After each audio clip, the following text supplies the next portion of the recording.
Hindi pa pwedeng pagsabihan ang Interpol na, sorry, hindi na namin na-recognize yung jurisdiction ng ICC.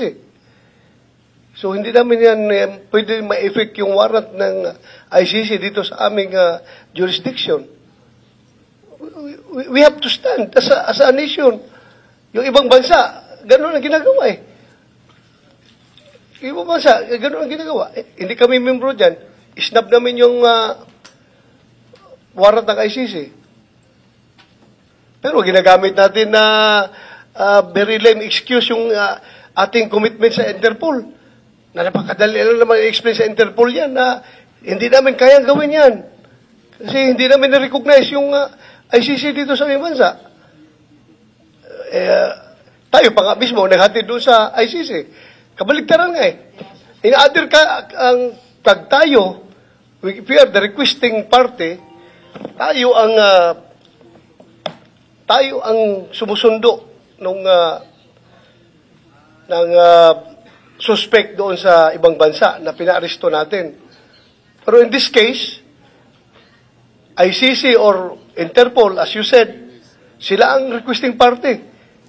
Ngayon, dapat sila nagsundo kay President Duterte dito. Ngayon, tayo pa naghatid doon. Masyado man tayong eager na ihatid siya doon. For what reason? Anong reason?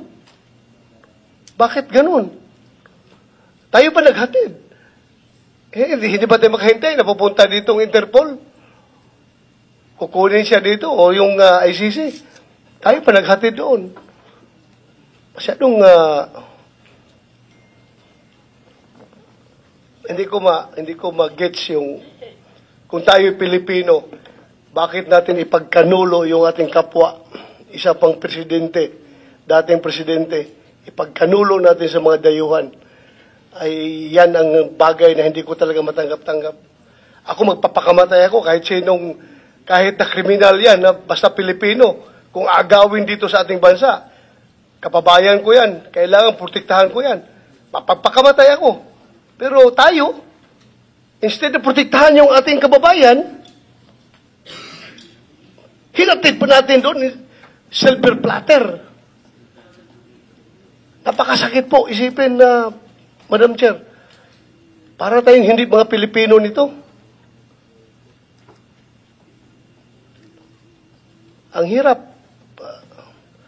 Yung mga tao tuloy, kung kasi alam nyo, impact nito, no, kung baliwala lang itong issue na ito, you can just imagine thousands of Filipinos all over the world ay nagpapalabas ng kanilang saloobin, sama ng loob, bakit hinuli si Pangulong Duterte. Okay lang kung hulihin. Dito natin dalhin sa ating bansa, dito natin itry. Pero dinala pa doon, hinatid natin doon.